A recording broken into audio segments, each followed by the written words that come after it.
All right, guys. I am still checking folks in, so just give me a second.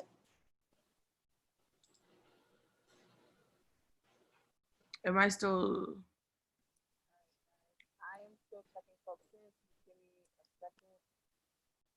Ooh. YouTube. What's up, Rochee? Um,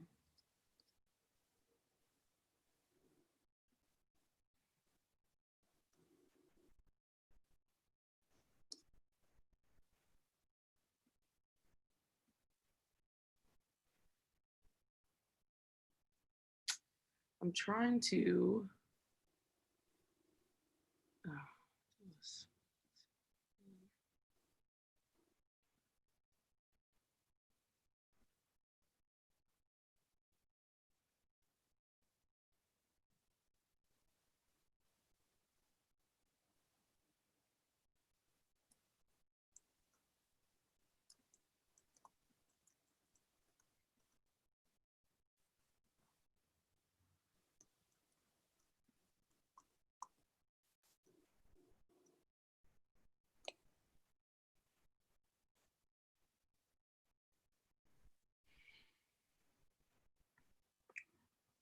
Are you good?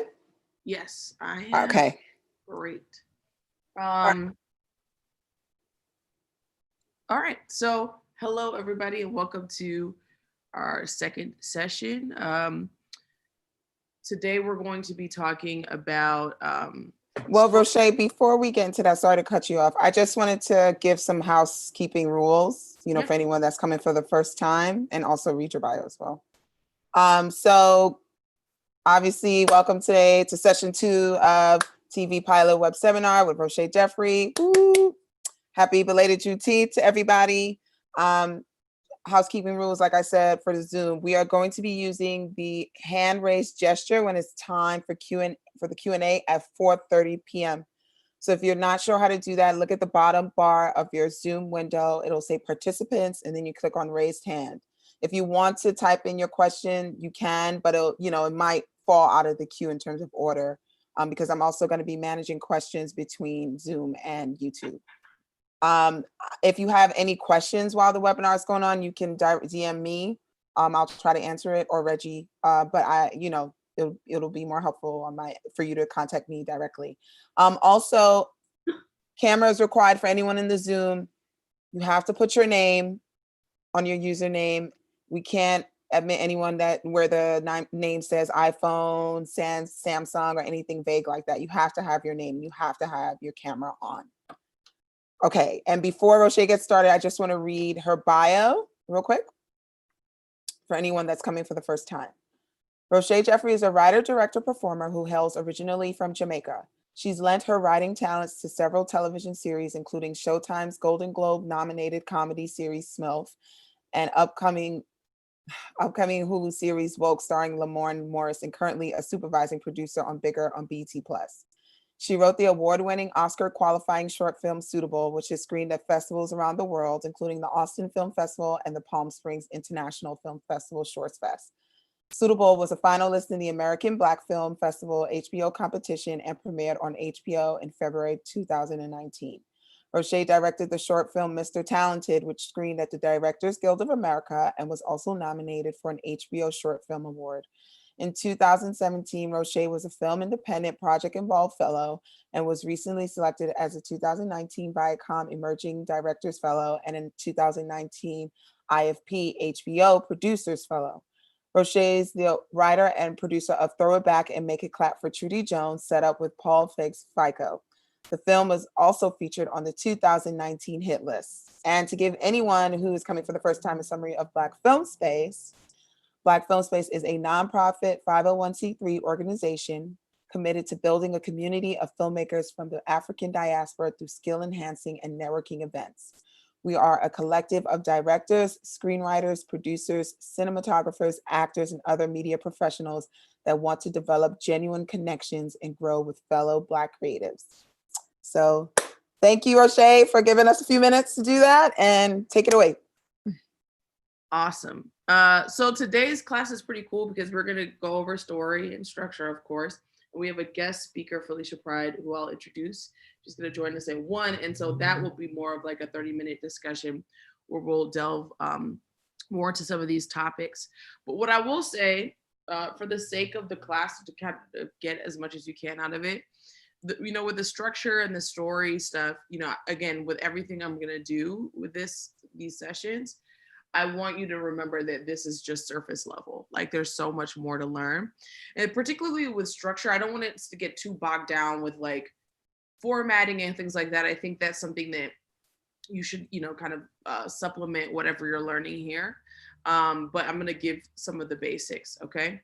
So last week we talked about concept development and different kinds of pilots, premise pilots, episodic pilots. Now we're going to go into story. And the reason why I'm actually, instead of going into character, I'm going into story because I think that will help to shape how you define and develop your characters, right? So when you're thinking of breaking story, right? That's a phrase we use all the time in the writer's room. We're going to break this story, right? It's essentially, how do you make an idea a story? That's really what the process is. It's like, how do I take an idea and make it a story? How do I create, and what is a story, right? A story has conflict, a story has goals, and a story within television involves a character arcing from one place to another, right? So how do you do that? So before you can do any of that, you really have to know as much as you can about your protagonist and everyone populating your world before you begin. And you have to know what your show is tonally, know what themes, if any, that you want to convey. And if you want to write something big and dumb and raucous, know that, right? If you want to go for whatever the tone you're going for, you have to be very clear about that as you break the story, right? Because it's going to influence your set pieces. It's going to influence the obstacles and the conflict you have in the story. And to build story, right, you really have to think about the whole world you're creating, and it's even the things that aren't going to be actually on the script, in the script, right? You have to really understand and be immersive about your world. And fundamentally, right, a pilot story is a 3 or 5 act story with a character arc that fully sets up the situations and conflicts of what this show would be. That's what it is on a fundamental level. Now, the 3-act structure, we're going to get into that in the 5-act structure. 3-act is for half hours, 5-act is for hour longs. A lot of it overlaps, so I'm going to kind of go over it simultaneously. So this is a basic 3-act structure, okay? And it's very much like a film, actually, right? So when you're thinking about an hour-long or a half-hour structure, it's very similar. That first act is the setup and the exposition, establishing the world in the pilot, where who, what, where. It's that simple. Who, what, where. And you always have to have an inciting incident, right? So that should happen pretty early on. Now, in a half hour, you want to keep it at around 30 pages. So your inciting incident should really happen between pages like 2 and 3, right? And then what you have at the end of Act 1, which sometimes is like 10 pages, somewhere between like 8 to 12 pages, really 10 to 12, is this a plot point turn, right? So like, say for instance, the inciting incident is that I move to California for a job, right? In this pilot. Plot point 1 is the thing that happens that starts the story engine, right? It's the thing for the pilot.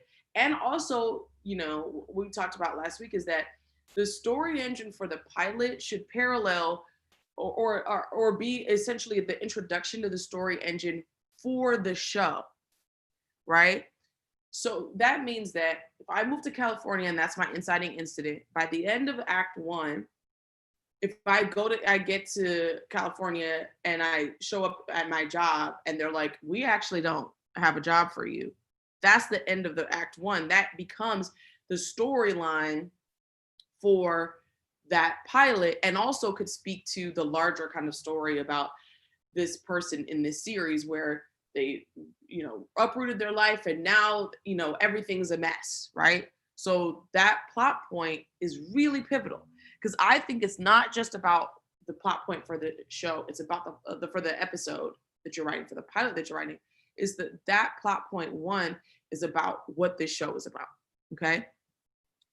So then act two, just like in a film, act two is essentially, and this is for a half hour again, is where you just introduce confrontation, complications, and obstacles, right?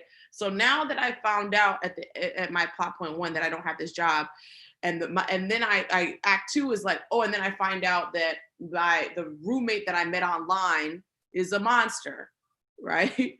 Then I find out that, my ex has decided to break up with me. This is where all the complications, the obstacles happen. If you break your act two into two parts, what ends up happening is you have a midpoint, just like you do in a movie. So the act two tends to be the longest act in both features and in scripts, right? So your act two might be like 12, 13 pages, right? In a half hour script.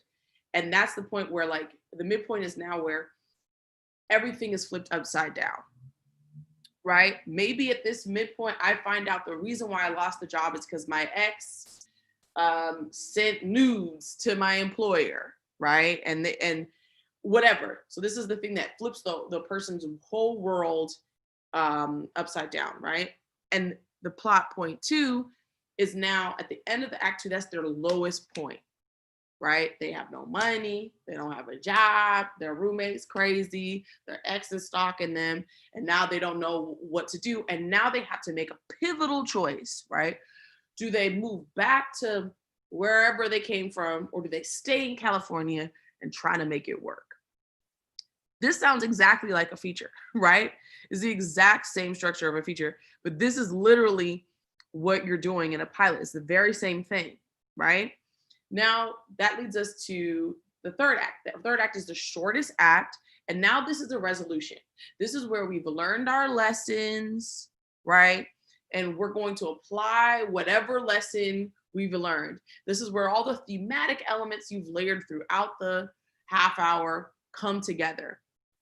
And then you present us with, at the end, a major decision, because television is, and all writing is about choices, right? Your character needs to be presented with choices throughout the episode, throughout the pilot, right? Choices, choices, choices. The more complicated you give the choices are, the more interesting your show is, right? That's why Breaking Bad, in my opinion, is the best written drama in the history of television, because all they did was put their protagonist in crazy situations where he had to make crazy choices, and they wrote him out of it, right? Every time they figured out a way to write him out of those choices. And that's what works for comedy, it works for drama. And so at the end of the third act, now you see this character or characters applying what they've learned in the episode, but they still have to have a setback, right? Because if they've solved everything, then what's the show about?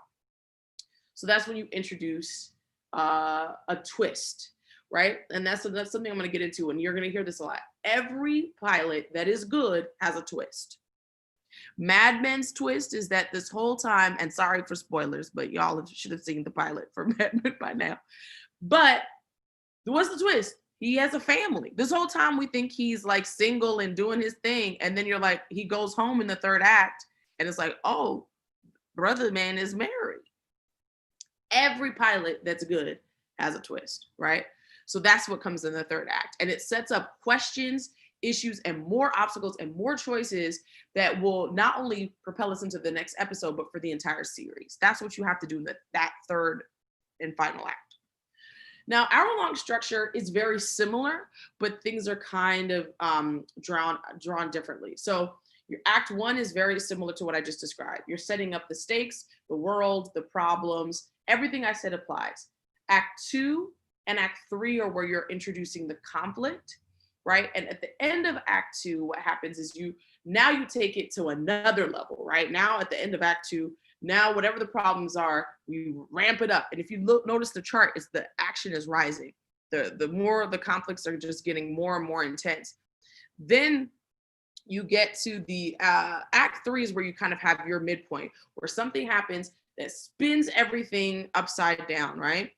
Then act 4 is where you have your resolution, or when things get even crazier. So different shows do it like differently, but act 4, like in Breaking Bad, usually act 4 is like where everybody's getting shot up, right?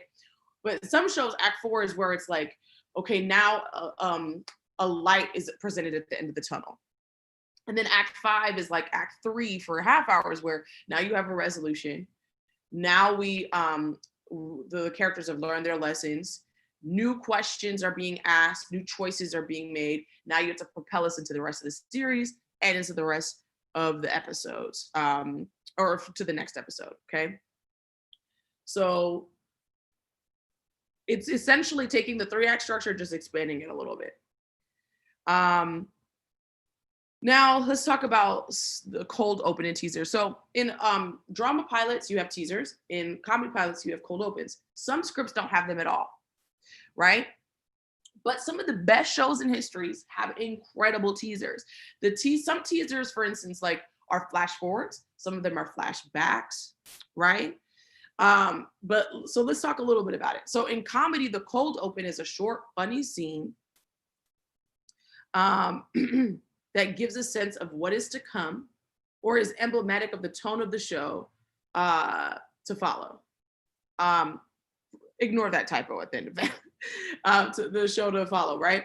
So essentially, it's like it's just like a funny little appetizer, right? And sometimes it is thematically about what you're going to see. And some shows are really creative and they're cold open. Sometimes it feels like almost like a sketch, right? Sometimes their cold open actually doesn't relate to the A story. Sometimes it's like something that thematically relates to it, but like say the A story is about character named John, but the cold open may be about Mary, but somehow it thematically relates to John's story, right? So it can be a clever way of weaving things together. The reason why it's cold is because there's nothing setting you up. You come into this first scene with no credits, no title screen, just the story starting to happen. And again, it sets up a problem or theme for the episode sometimes, and sometimes it doesn't. And then a teaser and a drama could be a flash forward, flashback, etc. So the teaser for Breaking Bad's pilot was the underwear. I don't know if you guys remember that, but like there's underwear floating in the desert in New Mexico, and there's a whole scene with like a trailer like speeding through the desert. And then that was a flash forward, then we go back to the beginning, and then we work our way up. And a lot of times the reason why people do that in dramas is because a lot of dramas, right, are kind of like it's not all that exciting in the first act a lot of times with dramas, right? Like it's like, here's the family, here's life. So what they do is they start with the most exciting thing to keep you there. So, I personally think that no matter what, if you have a teaser or you don't, how can you start your script in the most interesting way possible with the most action, right? Because the first sequence in the first act, and I would include the teaser or what I would call the first act of any script, comedy or drama, is such an important act because when it sets up the world, sets up the tone, and it establishes what the story is about. If I leave your first act and I don't know any of those things, then I don't know what I'm reading. And you also have to remember in the industry, again, what I said last week, most people are not reading beyond 5 or 10 pages. I had an interview 2 days ago for a job, and the showrunner was like, I've read 10 pages of your script, so tell me about yourself, right? So there's a point where, the first 10 pages are so crucial and critical for a lot of different reasons. So start with a bang. And that's why sometimes with teasers, they start with a flashback or a flash forward that's really exciting. Because they know that's what's going to keep people there. And that works for, not only the people reading it, but the audience who's watching it.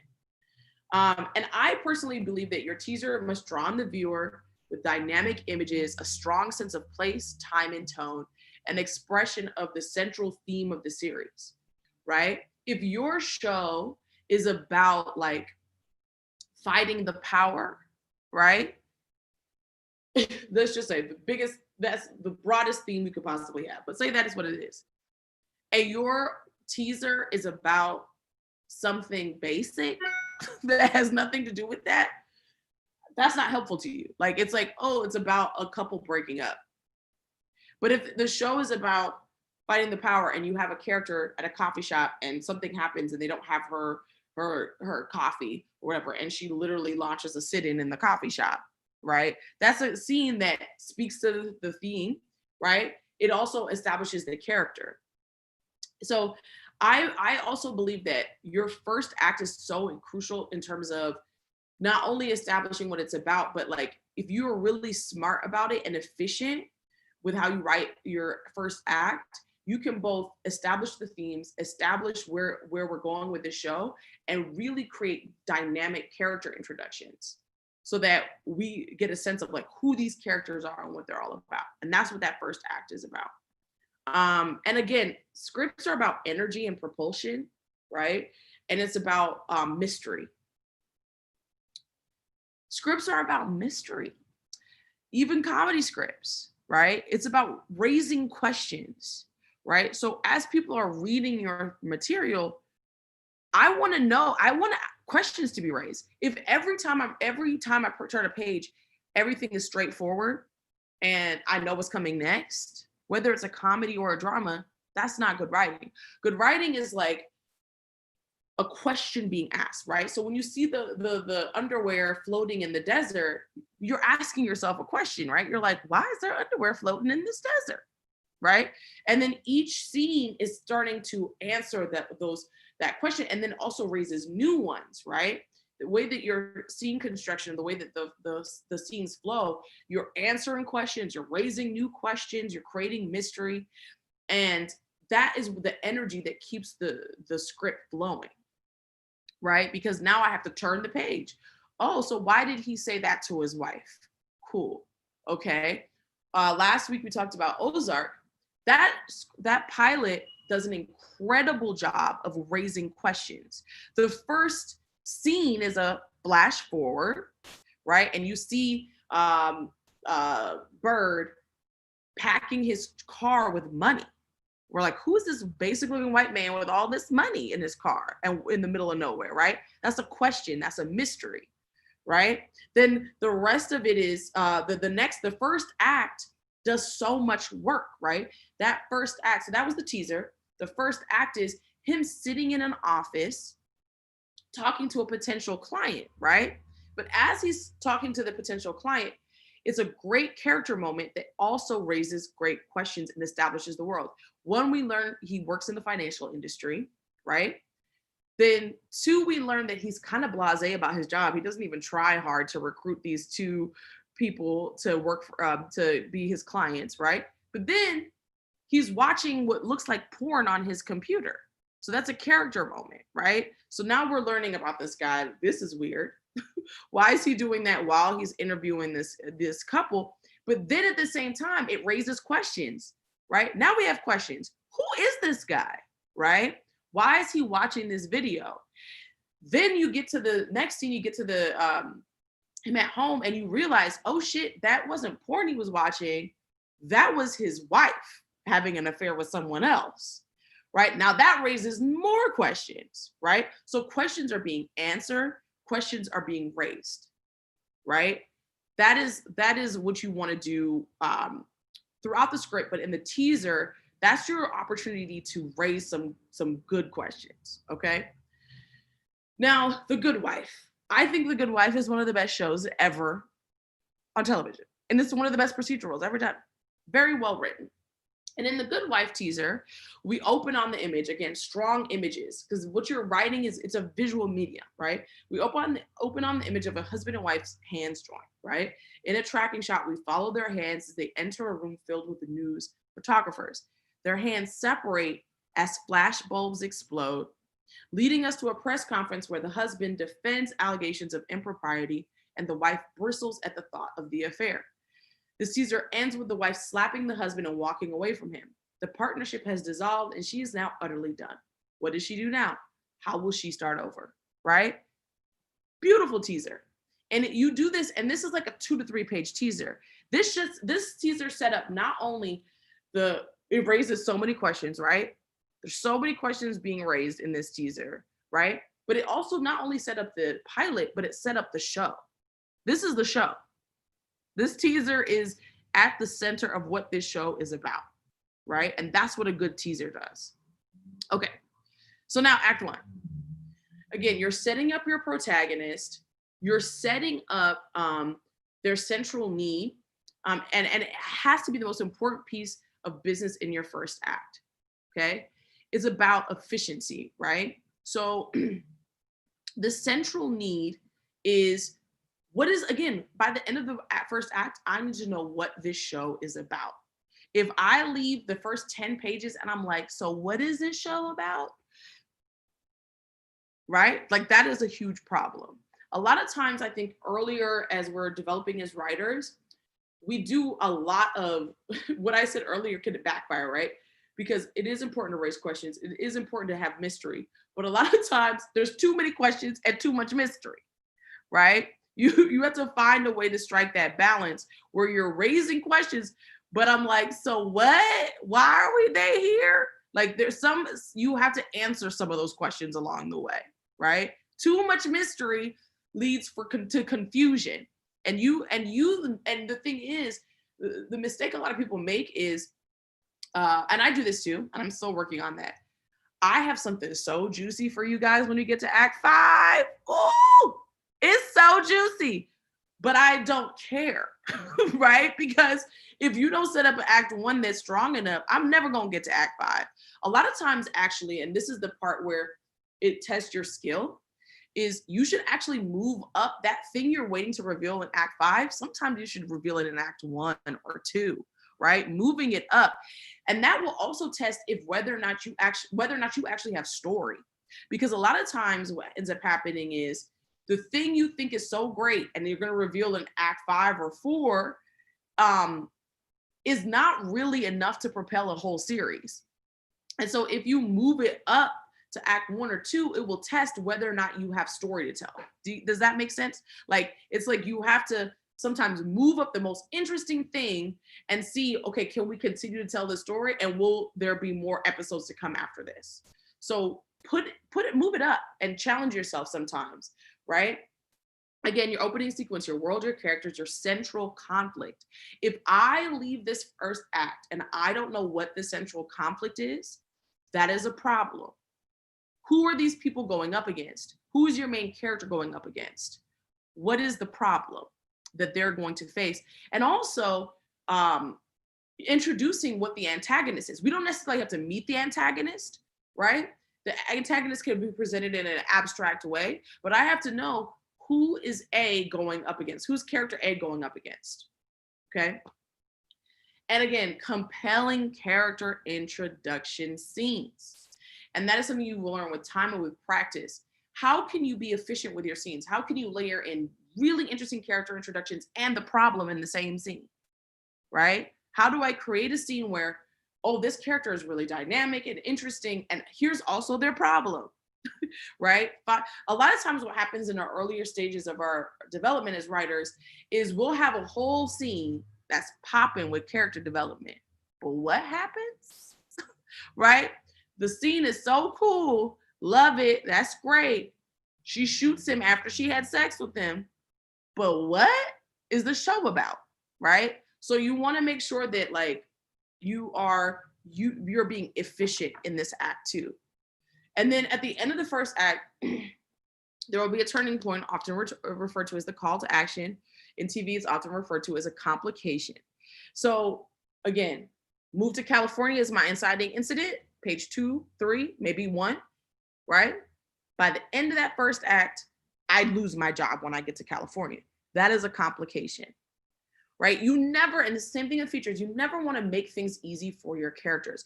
That's why, again, I will sing the praises of Breaking Bad. I will sing the praises of Barry, which I think is also kind of a cousin of Breaking Bad, but in the comedic space, right? Make it complicated. It can never be easy, right? Okay, and at the story beat at the end of the first act, is the point of the story where your protagonist makes an affirmative decision to pursue their goals and see the story through. A lot of times what ends up happening is we'll present a problem and then the character's like, well, I don't know what I'm going to do about it.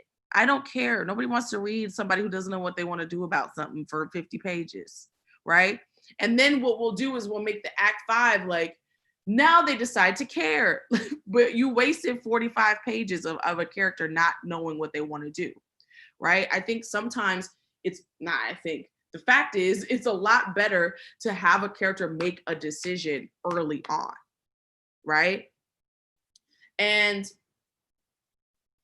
Act 1 can tend to be very long. So Act 2 can be the longest sometimes, but Act 1 sometimes can be the longest. So between Act 1 and 2, because they're setting so much up.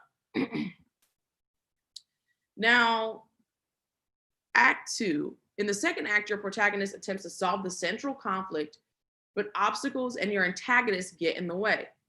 Sometimes it'll be Ghost, right? Sometimes it will be the protagonist's boss. Sometimes it'll be a toilet that refuses to be fixed. Sometimes it will be your own protagonist's refusal to admit that he's wrong, or she keeps screwing this up for him or herself. Whatever it is, your protagonist needs to want to achieve something by the end of the episode, and the whole of the second act is based around preventing your character from achieving it. Second act can be the longest. And the end of the second act in a half hour should be the low point. So in a half hour script, when you get to the end of the second act, this is again where your character's like, I'm moving back home. I'm not staying in California, right? And or it's an opportunity, a compelling choice is presented. Now, this is what I'll say again, questions and choices. That's what television is, right? So at the end of that low point is really about a choice, right? If you don't give characters choices, then you don't have story. That's where story comes from. It comes from choices, right? It comes from, do I go here or here? That's why every soapy show has a love triangle, because it's about choices, right? And compelling choices that could go either way in a realistically, right? And the end of Act 2 is not only a low point, but it again ends with another complication. Now, I will say this, and we're gonna get into act breaks. Every script should have acts, even if it's a cable or a network script, because in a cable script, you don't typically structure it where you put the act at the top, right? But it's important to write as if there are act breaks, because this is just helpful in terms of creating flow and energy and structure for your scripts. And you can take them out afterwards, right? Network scripts typically have act breaks at the top. It'll say Act 1, bolded and underlined, and then it will end with Act 1, bolded and underlined, centered on the script. But you can always delete it for cable, which typically doesn't have it. Or not cable. Cable sometimes have it. I mean, streaming, my apologies. Streaming doesn't have it. But it's good to write your scripts to this structure, period. Every script should be written like it has act breaks, because it keeps the flow. And the end of every act break should have a complication. Always. Every act break should have a complication and a choice or a problem. Okay, so then in Act 3 and a half hour, this is where you tie up everything that you set up in the first act into a tidy bow, or not tidy bow, really. I mean, in a comedy, it tends to be a tidier bow. Sitcoms tend to have tidier bows. Network comedies have tidier bows, where so the family didn't get along and now they're gonna start to, right? So that's how you kind of wanted to set it up. But in a single camera kind of streaming, edgier comedy, that's not what happens. You tend to tie it up, but you present another problem at the end, right? What I always say is so you tie it up and you present another problem, or you tie it up in a way that's not expected, okay? But you always have to leave room for more story. So that's why I think, you want to present another question or another problem. It's like for instance, in the show that I was talking about with the person moving to California, their low point is the choice to move back home to DC or whatever, right? Then somehow they're able to hustle their way to staying in California, because you don't want it to be somebody just comes out of the blue and helps them, right? Your character always needs agency. So somehow they use their skills that they were questioning, but they find the courage to use their skills and they stay in California, right? But now they've got a job, and then they find out that they're working for their arch nemesis, right? So you find a solution, but then you add another complication, And that's how every episode of TV should end, drama or comedy. Solution, complication, right? The action of your story will come to the point in the climax, the most heightened piece of action in the story, but also when your protagonist uses what they've learned during the course of the story to win the day. So what I just articulated is that the climax is they decided to stay. They hustled their way to staying, right? And now, but at the end of the day, they still have the complication. And so one thing that I will say, every episode of television, not just the pilot, every episode has to have a twist. Every show that's good, if you watch it, there's always a twist, comedy or not. There's always like something where it's like, oh, okay, didn't see that coming, right? So you always have to give the audience what they want, but not how they expected it, right? And so I also think people struggle with twists. I watched a movie years ago with Halle Berry, and the end of the movie, there was a twist that made no sense at all. That is not what you want to do. The twist always has to be supported by the reality of the show, right? And so how you construct it, that's why planning and construction is so important when you think about how you lay out an episode, because you don't want to be in a situation where you feel the need to have a twist, but it's like, the whole episode we thought this person was human, and then all of a sudden it's like, this person is a bat. It's like, what? Where did that? Well, we don't have any evidence of that. Okay. So you always want to make sure it's supported. So Act 3 in an hour long is a little bit different because this is probably where you want the climax, or you have the midpoint of the episode where things flip around, right? So this is the Act 3 in an hour long is the midpoint. And then the characters feel like their back is against the wall. This is actually supposed to say, this is Act 4, my apologies, it's mistitled. So Act 4 in an hour long this is where you tie up everything that you set up in your first act into a tidy bow. But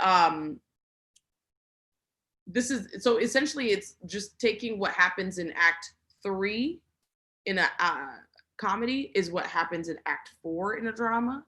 And this is where they reach their lowest point. And then Act 4, the characters start to solve the problem or face the conflict with renewed knowledge, strength, or resolve. And this is where you have your twist, okay? And then Act 5 is where you have the resolution, which is this is where Act 5 sometimes is the tag, but Act 5, some hour longs have 5 acts, some have 4, and some have 4 acts and a tag. But Act 5 is usually the resolution, which again presents another question that we now need to figure out in the next episodes and throughout the duration of the series for a pilot. Okay. Now, what you'll hear all the time is about A, B, and C stories, right? So most episodes of television have an A, B, and C. Now, in comedy, sometimes you'll just have an A and B.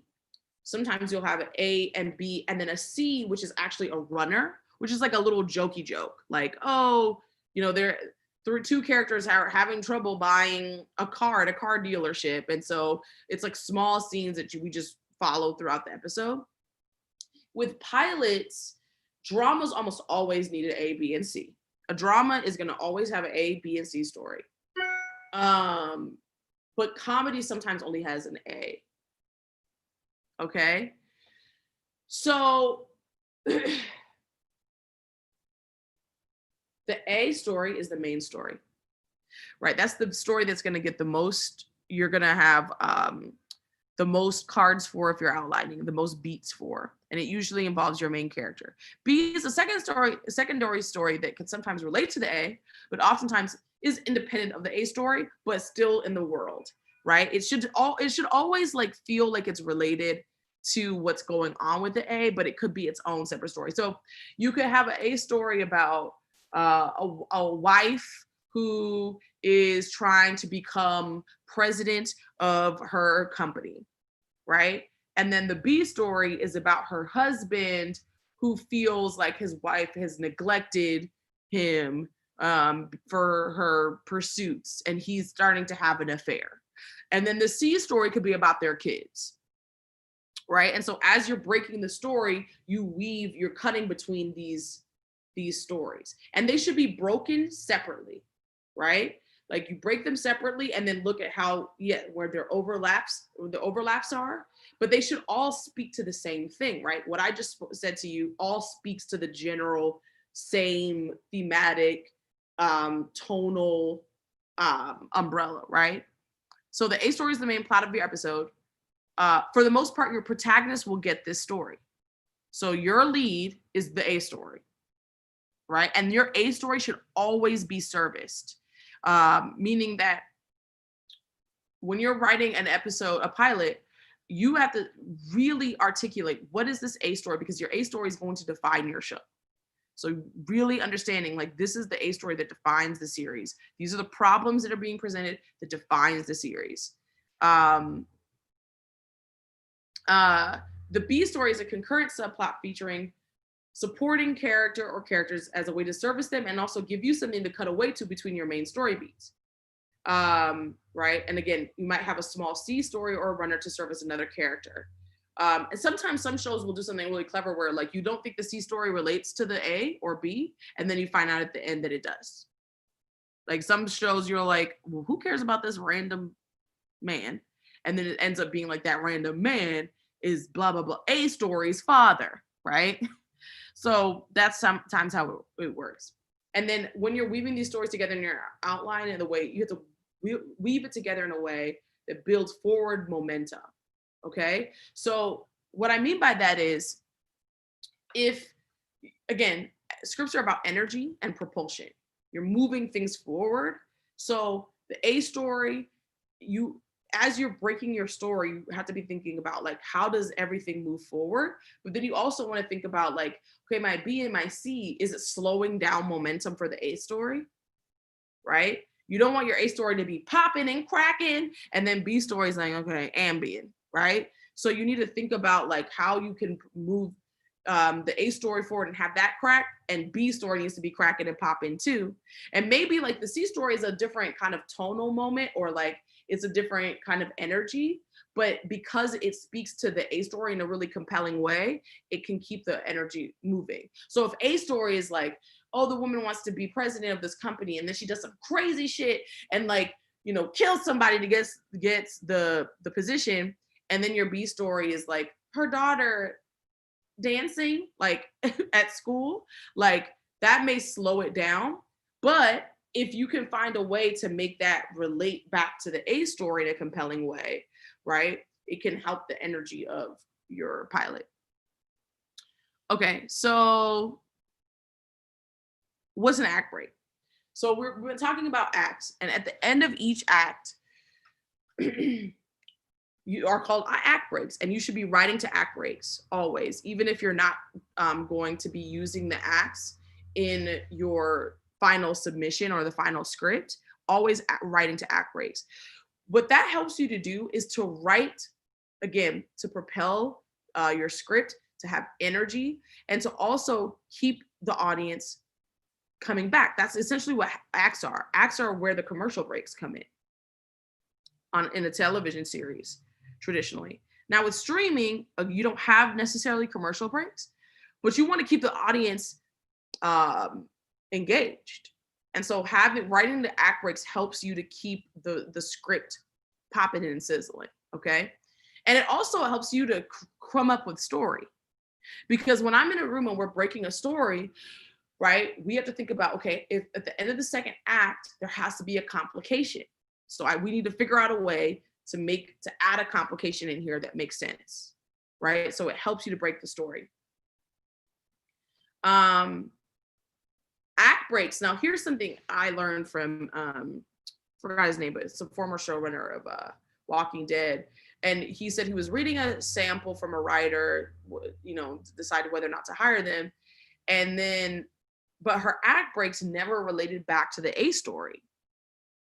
The act breaks were about the B and the C story. And I realized that's true. Like your act break should almost always relate back to the A story. Now, sometimes, again, in that, the idea that I was presented where it's like the woman's trying to be the president of her company, and then the C story is like following some man who we don't really know, right? And we later find out that's her father, right? If you have a major act break for that C story that is like revelatory, like we learn that, oh, that's her father, then that relates back to the A story. So that's fine, right?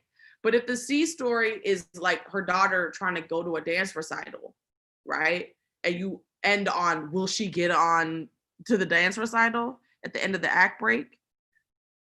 No, right? Because that doesn't relate back to the A. It doesn't relate back to the main character, right? So you have to find ways to have that, the act break propel that A story in some way. Even if it's from the C story or the B, it has to relate back to your main character, your main story. And then what happens with your act break also launches you into the next act of the script. So at the end of, say, act 2, this woman who thinks she's about to get this promotion, something happens. So her rival releases some emails to the public, and now her chances are thwarted. That's the end of act 2. Right? Now act 3, now that's what we're dealing with, right? The fallout from that. So it propels you into the next act. Okay. I don't know why it's doing that. Let's see.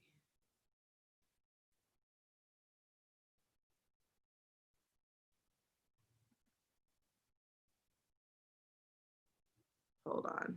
I'm going to try to figure this out.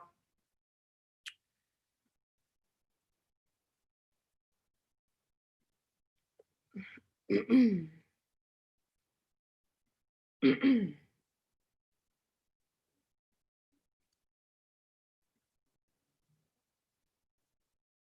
see. All right, we're back in business, I think.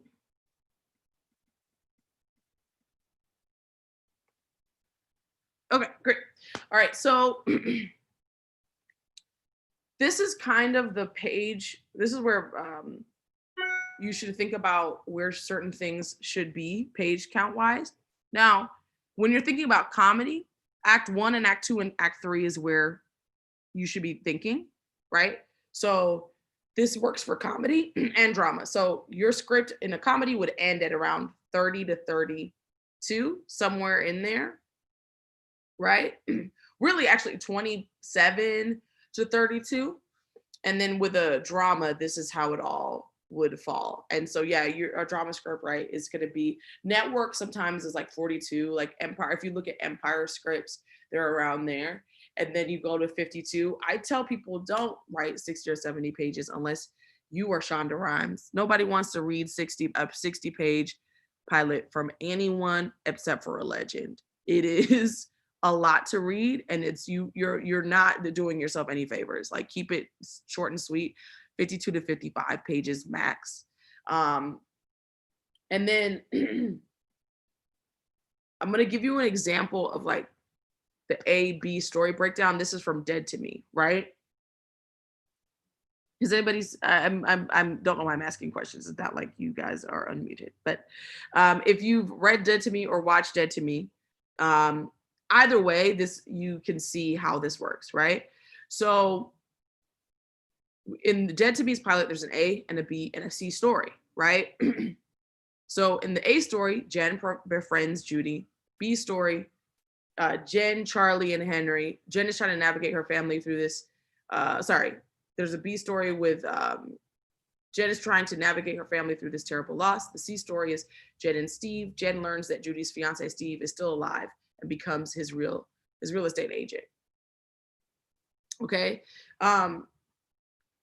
Being clear about what the storyline goal is important. Every storyline, there needs to be a goal. So what's the storyline goal for A?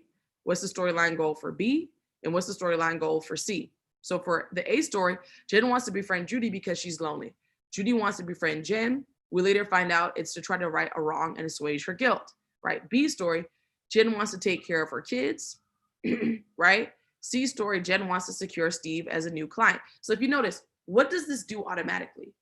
Having a goal allows you to write a story because now you're writing towards this goal. And now you can create complications towards this goal. So that's how every A, B, and C story should be constructed.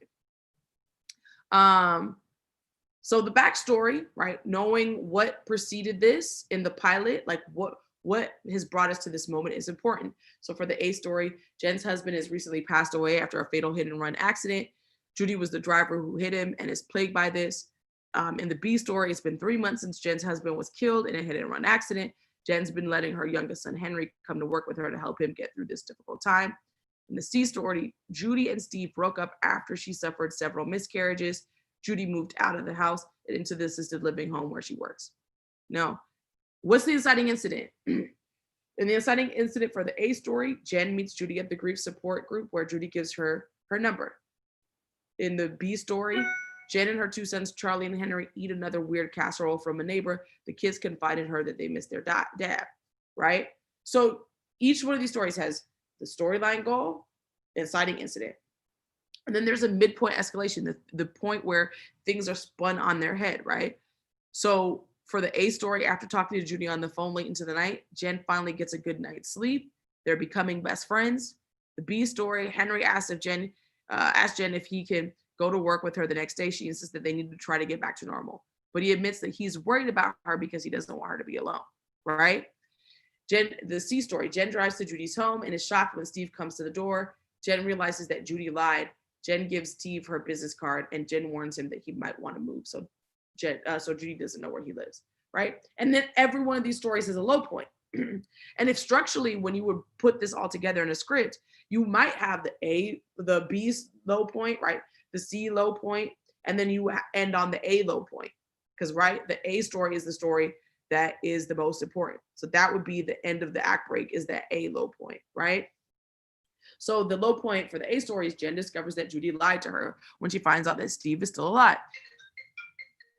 Oh no, sorry. And Jen discovers, Jen sobs into her pillow onto the toilet for the B story, right? So if you think about all of your stories in this way, it will help you to break your story as well, right? Breaking each one of these down. Okay. Now, it's important to also think about beats. This is for a show that doesn't exist, but this is how you would think about a structure for a comedy, right? You think about, okay, the blue and highlighted in blue in Act 1, right? That's the inciting, that's the cold open, right? And this is almost kind of like the inciting incident, right? Because we're establishing the world, we're getting to know what this is, and that this guy's setting up a bakery. At the end of the Act 1, highlighted in blue, that is now the complication, right? And so that leads us to Act 2. This propels us into Act 2, and highlighted in blue in the middle is the midpoint, right? This is where things are going to be flipped on their head, right? The highlighted in blue in the bottom for Act 2, right? That's when a new problem arrives that complicates the story, and this is a low point for them. And then Act 3 is the resolution. And at the end in the blue, they have a success, right? But then the last beat is now we're going to, now here's the new complication, right? So this is just a way to kind of see where these all fall. I didn't want to go through each one of these because who cares about this bakery? But if you get this is what it would look like in terms of the structure of your outline or your beats for your pilot, okay? Now, as you're thinking about developing your story, you should think about the story fundamentals, right? Is the concept simple enough to spend more time on character than plot? Right? Now, what that means is that if you're doing like a Game of Thrones, that's not the question you're asking, because those shows genre shows are plot driven. But if you're doing a show that is like steeped in character, right? A lot of your concept is going to be, the story is going to come out of the character, right? It's going to come out of character. And so you really want to think about what's the concept.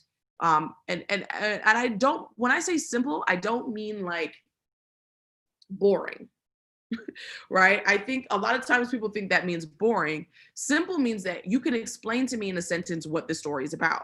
It can be very complicated, very interesting, very layered in some ways, but the concept is simple enough that I understand what you're trying to convey. Now, when you're crafting the story for the pilot, you have to think about, is there one character that the audience will choose to be their hero? Who is your lead? Who are we following? Who is your A story, right? How does the story follow the progress of the hero's problem, not the hero's daily life? Does the story present a unique central relationship? Is at least one actual human being opposed to what the hero is doing, right? I think I said this last week, that you can have opposition, right? Your antagonist should always be able to be a person, a human, right? It can be, yes, it can be the person's emotions, it could be their disease, it could be all sorts of things, it could be their antagonist, but you need to also have an antagonist that is manifested in an actual human being, right? That's going to help you break the story, because that's how you're going to create obstacles and opposition. And even if it's an institution, right, that's fine too, but that's a collection of human beings, but it needs to be at least one human being. Does this challenge represent the hero's greatest hope and or greatest fear and or an ironic answer to the hero's question? Again, whatever conflicts and questions that arise in the pilot have to be centered around the questions and complications and issues that they will deal with throughout the series. Does something inside the hero have a particularly volatile reaction to the challenge, right? How does this challenge speak to this character? How does it speak to their deficiencies? How does it speak to their strengths, right? So when you're thinking of your story, coming up with challenges that speak specifically to who this character is how you make compelling television. And does this challenge become something that is not just hard for the hero to do, but hard for the hero to want to do, right? Again, conflict, choices, right? In the end, is the hero the only one who can solve the problem, right? Does the hero permanently transform the situation and vice versa? If your protagonist is not able to actually achieve this goal, then what are we watching? Right? You can't create a goal for your character that they can't actually achieve. And you have to make that clear in the pilot that it's possible for them to achieve it, right? Because why would I want to watch something where it's like, if this is a world where that's grounded and real and the person's goal is to fly like a bird, what am I watching, right? And if it's possible for them to do that, then you needed to establish that in the pilot, right? Okay. So some other questions to ask yourself as you're breaking the story. You want to first, oh Lord, here we go. You want to start by defining your dilemma, right? Will you start with a series dilemma or a pilot dilemma, right? And really, to me, those are one and the same, right? The pilot dilemma should speak to the series dilemma, right? If you're starting with a series dilemma and not a pilot, with a pilot dilemma that's not related to the series, that's a problem. So you need to really think about, can you make your pilot dilemma relate to your series dilemma? What is the external goal that stems from your dilemma in the A story? By identifying the external goal, all of your other pivotal points in your story will connect back to this goal. Okay? What is the external goal in your A story? Most goals, it makes your life so much easier when you make it an external one and not an internal goal, right? And we talked about this in the last class. Write a logline for your series and your pilot because it helps you to understand what your show is about. Now that log line will continue to evolve. But if you don't know what your log line or for your series and your pilot are, because they're going to be different. Your pilot is going to have, you're going to have a different log line for your pilot, right? But you should know in 1 to 2 sentences, what is the show about? In 1 to 2 sentences, what is this pilot about? 4, what is the starting dilemma for your B story? Think of a theme that ties your storylines together. Think of an arc that ties together theme, symbolism, and message that connects your storylines. What is the starting dilemma for your B story, and what is the goal that stems from it, right? And how can it all be related to one another in some way? Okay, I'm all about themes, right? Themes help you to keep things consistent, even though they're different, right? In terms of us understanding what world we're in, right? And then 5, what are your act outs? Your act outs should be obstacles, escalating obstacles, and an all is lost moment that all connect back to your goal, right? You can double the impact by having your act outs and on strong obstacles in the A and B story so that it really hits, okay? What are the ending moments of your act breaks and how do they connect back to the goal in the form of an obstacle, escalating obstacle, turning point, or all is lost moment, okay? Story, continuing. What actions does your central character take in pursuit of their goal? Right? When you're breaking out your story, having specific things that they need to do. A lot of films, pilots, episodes of television have a problem because their character is not doing specific things to accomplish their goal. And throughout an episode, you're talking about 3 to 4 different things that they need to be doing. You need 3 or 4 things that they need to try to do in order to accomplish the goal. Okay. What are the internal and external stakes for each goal? What is the worst thing that can happen if the goal isn't achieved? You need stakes. Every story needs stakes. So those stakes should be made clear in the first act. Like, if this person does not get A, B, or C, then this is a problem. Now, what can happen is throughout the pilot, you can raise the stakes. So at first you think the stakes are A, but by the time you get to act 2, 3, now we know that at first they thought, oh, I was gonna I'll die in 3, I'll die in 2 years, right? Or I'm sick, right? And then by act 2 or 3, it's like, oh, well, I might die, right? So raising the stakes is important, and making sure that it's clear what they are. Again, end your act outs with a question, answer the question at the top of your next arc, okay? So again, as I said, pilots are about questions being raised and answered. And you want to make sure you're creating complications that lead to questions. And then what are the questions that are coming out of each act, and how are you going to continue to answer those questions throughout the script? And then ensure the external goal in the story is achieved or partially achieved, right? So again, at the end of the episode, we need to know that this person met their goal, but then it was complicated in some way, or they didn't meet the goal, right? But some new information comes out, a twist that further complicates it. And then essentially, you have to set up what your series will be, and your pilot in a way that makes your audience want to return to see what happens next. And your pilot on a question. Will this person ever achieve happiness? Will this person ever be president of the United States? Will this person be able to do the thing that they have set out to do in this pilot, right? If that question is answered by the end of the pilot, then we don't know what we're reading. And if there are no questions being raised throughout the pilot or no question at the end, there's no, that story doesn't have an engine, doesn't have legs, which we talked about last week, right? So lastly, before we get into the conversation with Felicia,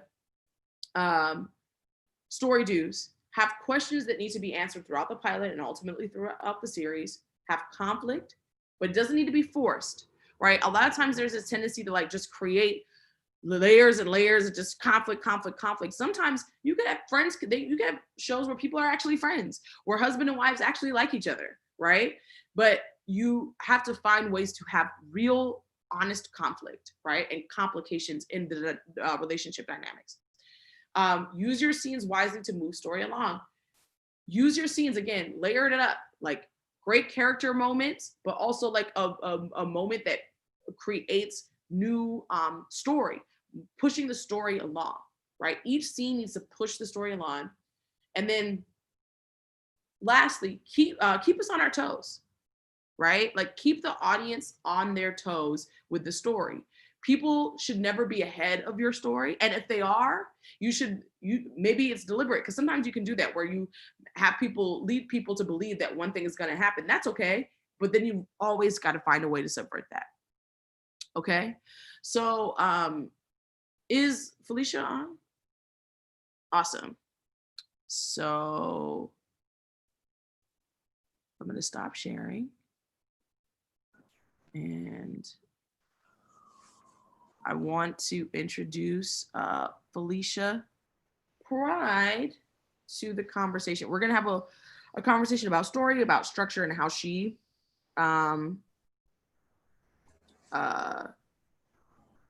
approaches it. Hold on one second. Felicia, where is Felicia? Oh, I see Felicia. Hey, Felicia. Hey.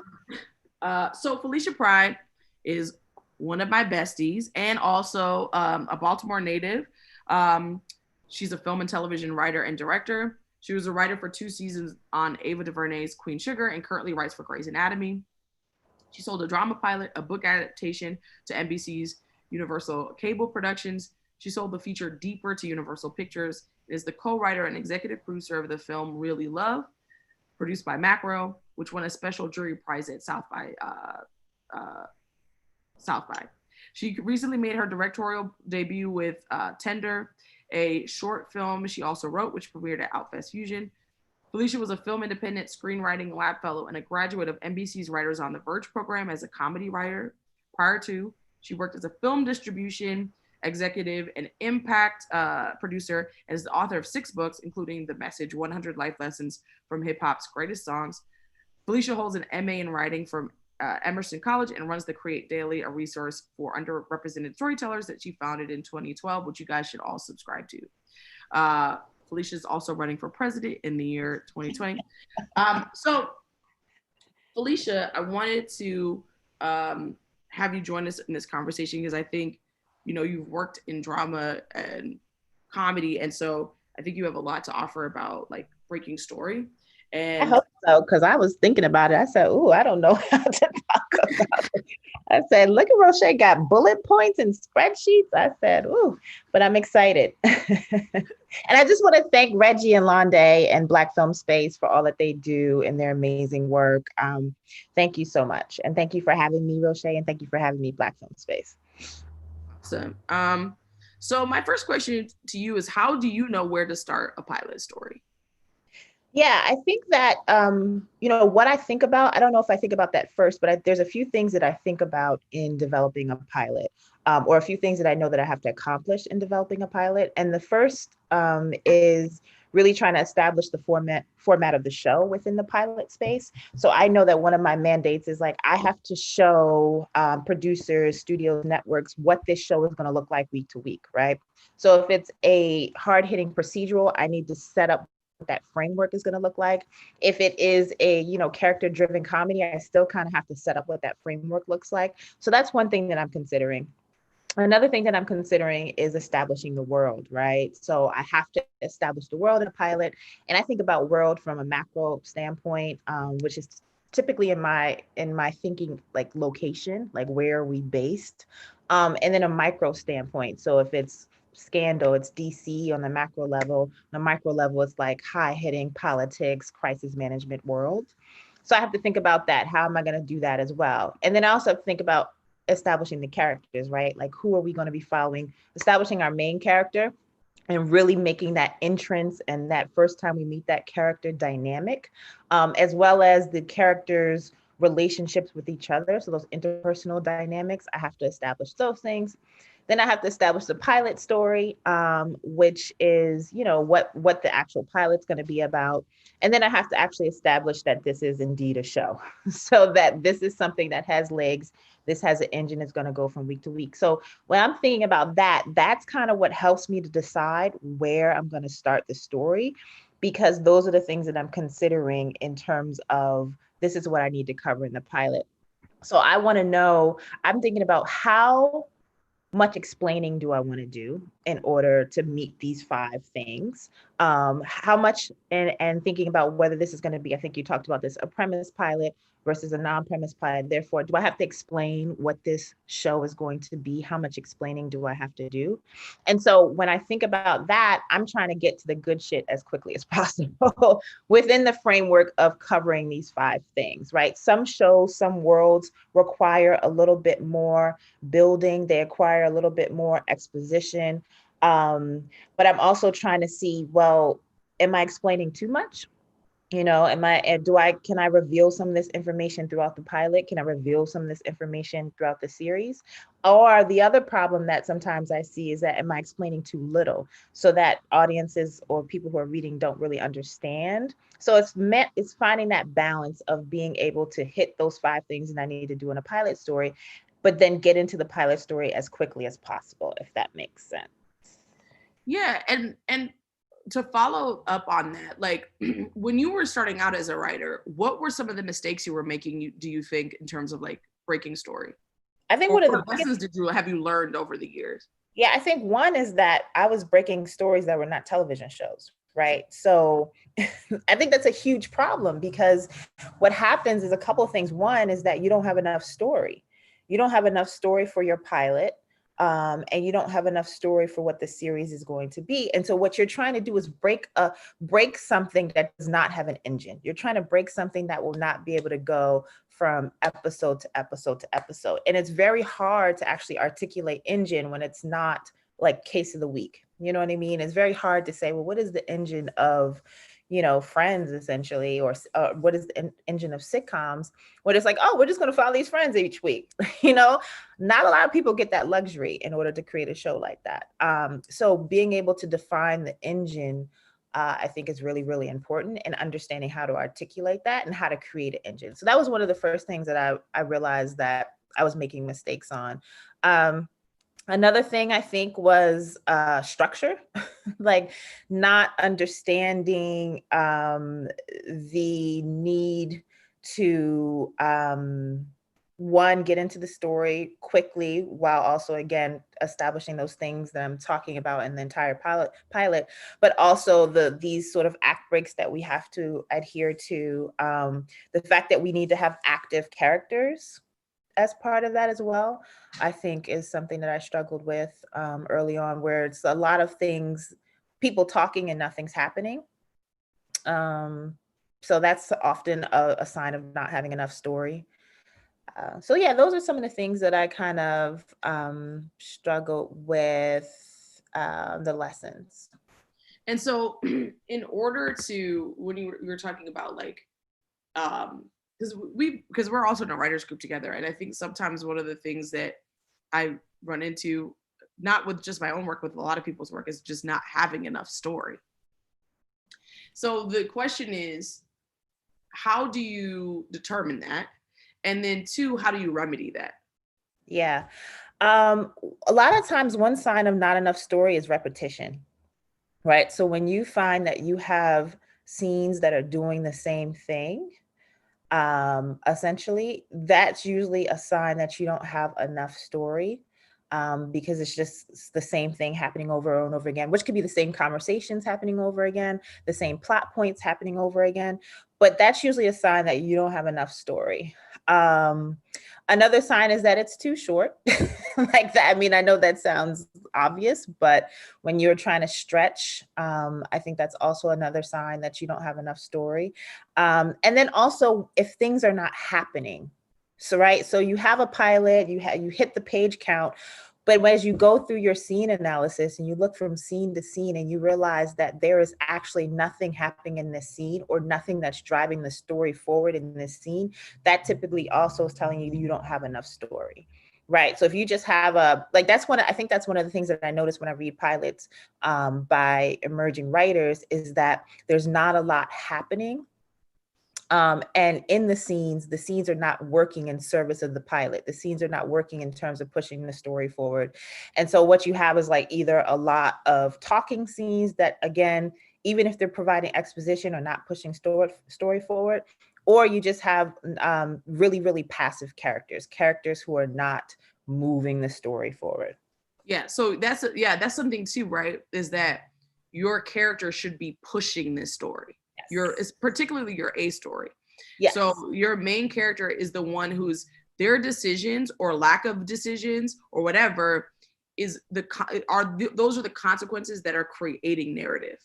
Like if No, I was just gonna say, I think that sometimes when that is like the first place you can look to when you're having story problems, the first place you can look is like, is my protagonist active enough? Because usually it's not the case. And I think it happens to like, really strong writers where you're generating plot points, you're generating pitches, especially in the room. And then you look back at it, you're like, what's wrong with this? Why isn't this working? And then you're like, oh, that's right. Because the character is not as active as he or she can be. And so I think that's also a place to be looking when you're struggling is like, is my character active? Are my scenes, do I have enough story? Is the story that I do have in service of pushing things forward? So those are usually things to look for when you're having trouble and problems. Yeah, because a lot of times, right, characters are reactive. Yes. A lot of people, I think a lot of stories at the beginning too are about like somebody who is indecisive. And it's something I said earlier, like a lot of times that's the inclination is like, I don't know what I want to do. And it's like, that's not really interesting to watch, right? Like you can have a beat, you can have an act or two like that, but you really need to have your main character activated and moving. So and I even think you can have a character who's indecisive, who's still taking actions. I think that's an interesting character, right? That's indecisive, but still taking actions that may not be the best actions for them, but they're still doing something, right? But they're still kind of confused or not sure or uncertain, but they still have to be doing stuff. Yes. And so for pilots, what is your approach? Like how do you, like when you say, okay, I have an idea, how do you go about breaking that story? Pilots are a lot of work. Did you tell them this? Yes. Because it's very deceiving. Because like I was saying about those points up front, you have to do so much in a pilot with such little real estate. And each page, each scene counts so much in that real estate, much more than like subsequent episodes. Episode 5 is okay if you have a couple of scenes that like kind of meander, but that pilot, every scene has to be in service of all these things that you have to do. So I start in like a brainstorming phase, right? I kind of, what do you call it? Blue skying. Mm-hmm. I like to do the blue sky thing and not censor myself in terms of ideas. And those ideas can be character ideas. They can be theme ideas. They can be world ideas. I do like to brainstorm first initially, and then I usually go to theme. Like I'm really big now on trying to make sure I understand what the story is about, and also what am I trying to say about that, right? So I go to theme and that sometimes can be challenging, even if I don't really have the exact theme narrowed down. I want to be in the world of the theme. You know what I mean? I want to be like, well, this is really about desire, even if I don't have specifically what it's saying about desire. I at least want to have that there, because what I like to do is then go into character and be thinking about characters. I don't get so much in the heavy background information. I remember I used to do these big character write-ups about the political affiliation. I don't do that as much anymore. It's really like, what does this character want and why can't they get it? That's really kind of what I focus on. And then also connecting that to theme, right? And because I want all of my characters to be bumping up against a theme in different ways. So I like to do a character journey as it relates to theme for this pilot, as well as like what I think the series is going. So that's my big thing, is connecting character and theme. And then world, I want to like really be digging into this world, because the world can help to provide additional obstacles for the characters, can help to illuminate the theme. So I do think about world in this brainstorming development phase. And I did take some notes to see if there's anything else I think about. And then of course I'm thinking about like, what's the premise of the show? Like, what is this show about? And sort of the promise of the show, and then what is the premise of the pilot story? Like, just an idea of like, this is a broad stroke idea of like, this is what I think the pilot story is going to be about. So after I do that sort of brainstorming, and I kind of get more into the weeds, so that I'm very clear on those things going into, for me, the next step, which is a beat sheet. So once I've and I write it all out, I have questions, things I've used from like Script Anatomy and things that I've come across to help me really kind of understand those things. And I write it out, and then I go into beat sheet once I feel like I have a clear understanding of that. And for me, the beat sheet is literally act by act, and it's bullet points. So it's like high level, so-and-so loses her job. She runs into an ex. They have sex. Like, it's really, really high level bullet points, just so I understand where the story's going, but also then so I can see storylines. So that's usually when I put it up on a board or Post-its on my wall, so that I can do it by storyline. I color code stuff. And then I can also see where there may be holes, because I think that's another thing that you can see sometimes with pilots, is that storylines fall off. You're like, wait, what happened to this B storyline, or what happened to the C storyline? It's fallen off.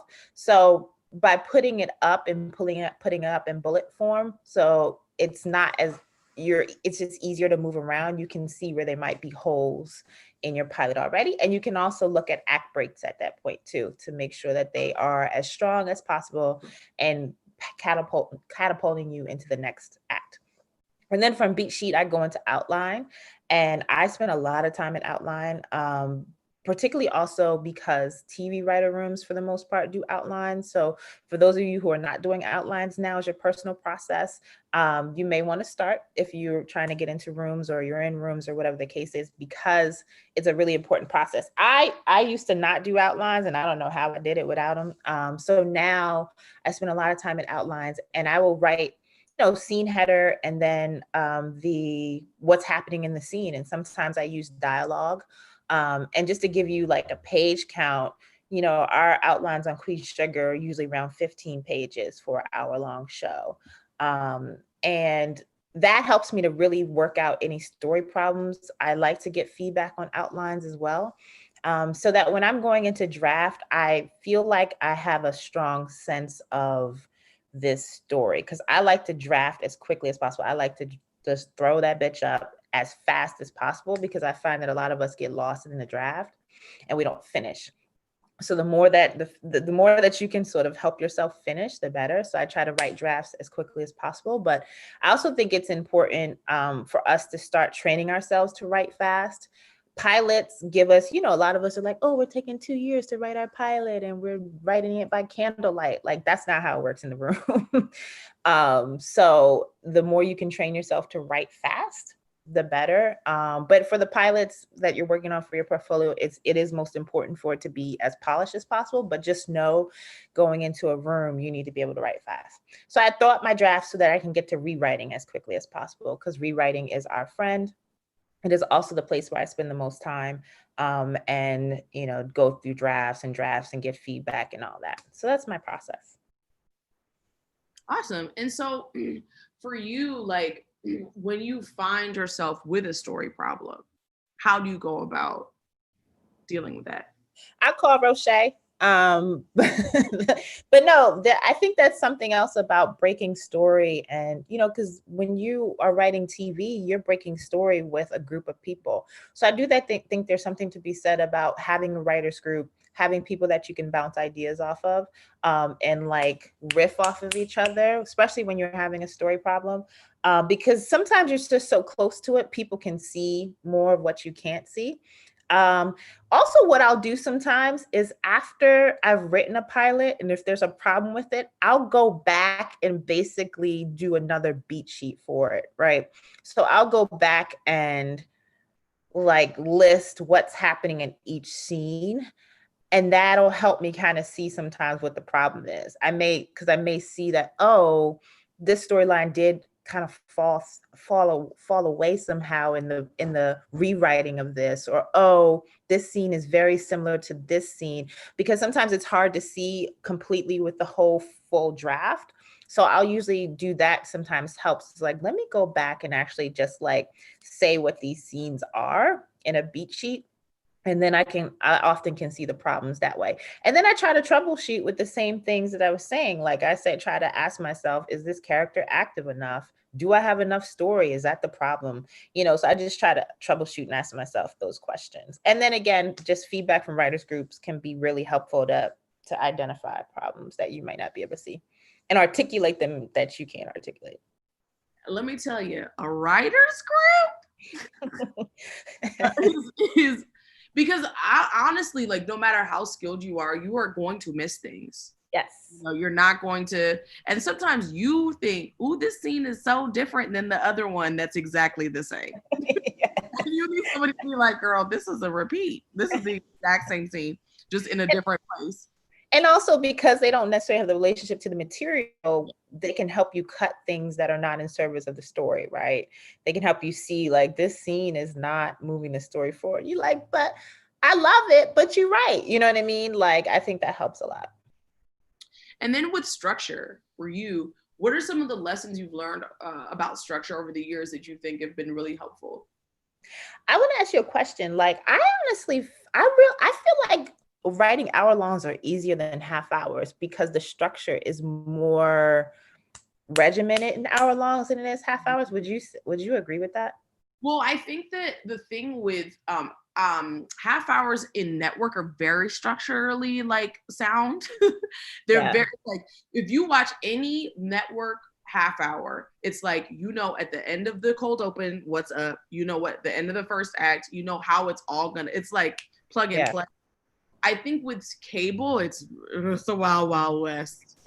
Like, no two like cable streaming shows, like you could just do whatever. Some cable shows, I'm like, what happened this episode? But I liked it. But right.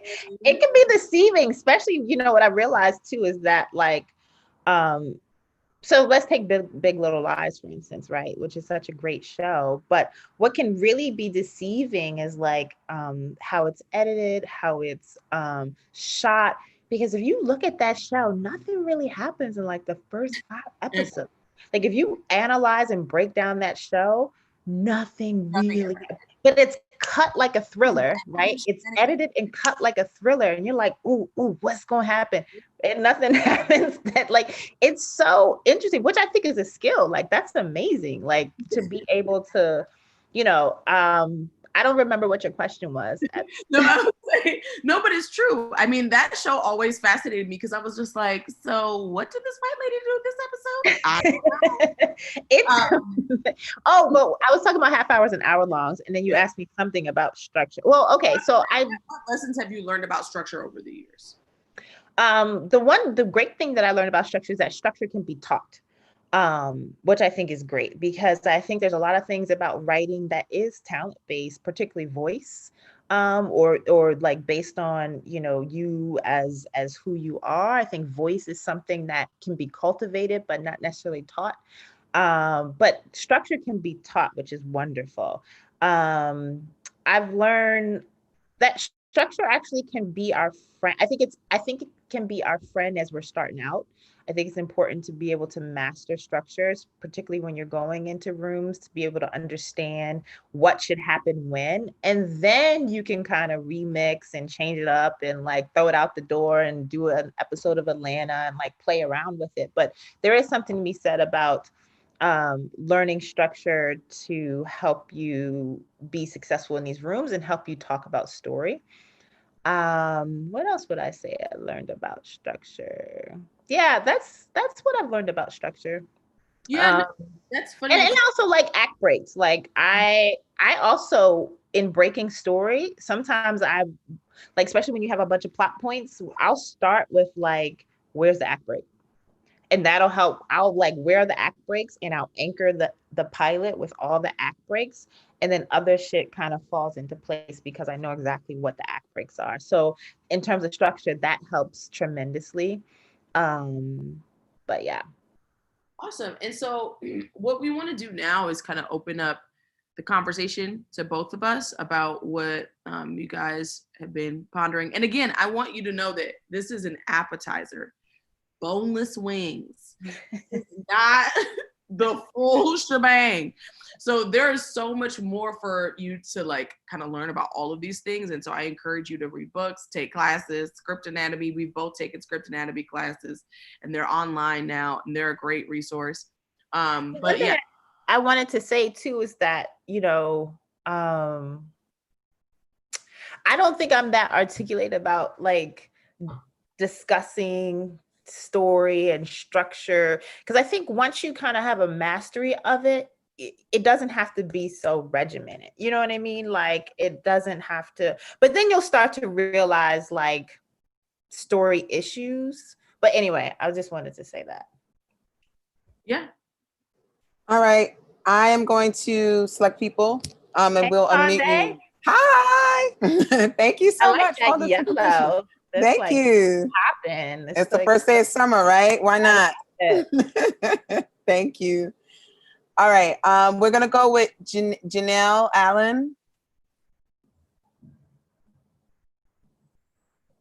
Okay. Hello. First off, thank you. These two classes have been a gem, beyond. So thank you.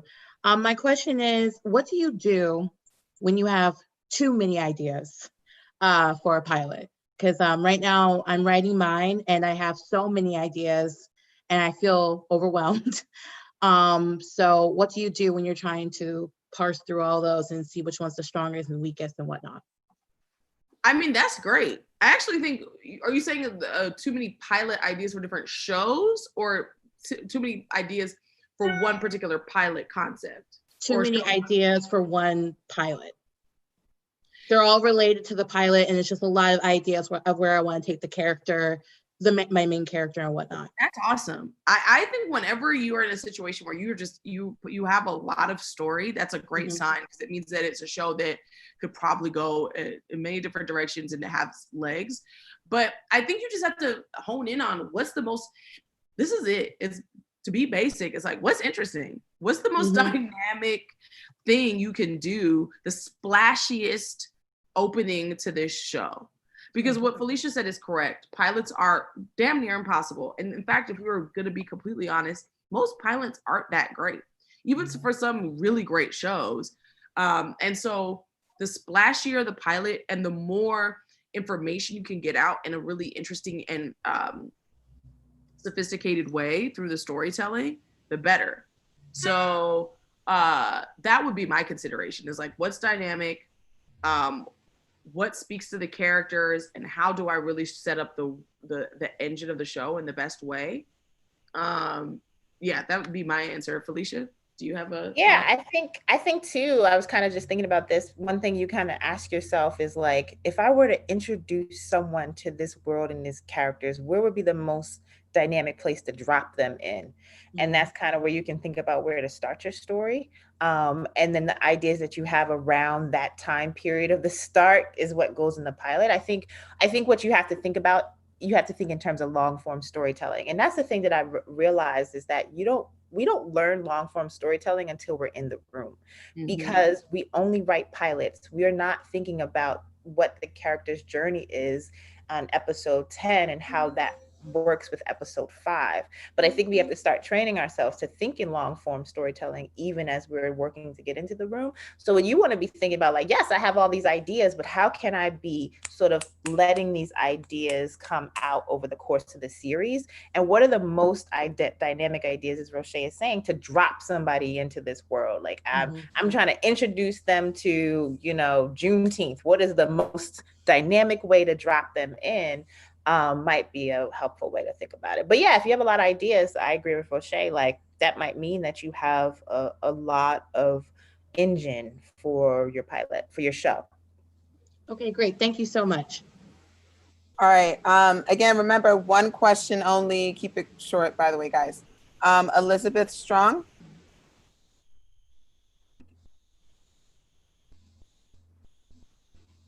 Hey, thank you. I was wondering if you have any tips about working with voiceover. Oh yeah, I mean, I think voiceover it's interesting because a lot of people don't like it, and a lot of people use it all the time and love it. I think it's a matter of what is in service to your story. You don't want your voiceover to be a device that you use as a crutch, right? Like sometimes that's what happens is people use voiceover because nothing's happened. And this is no shade to this show, but what's that show with the young people having sex all the time on HBO? Euphoria. Euphoria. I'm obsessed with that show, but that show has no story. If you really actually look at Euphoria, it used voiceover a lot. It is like literally the thing that tapes the whole show together. But because it's so stylized and it has so much confidence, you're like, yes. But really, most of the show is voiceover, right?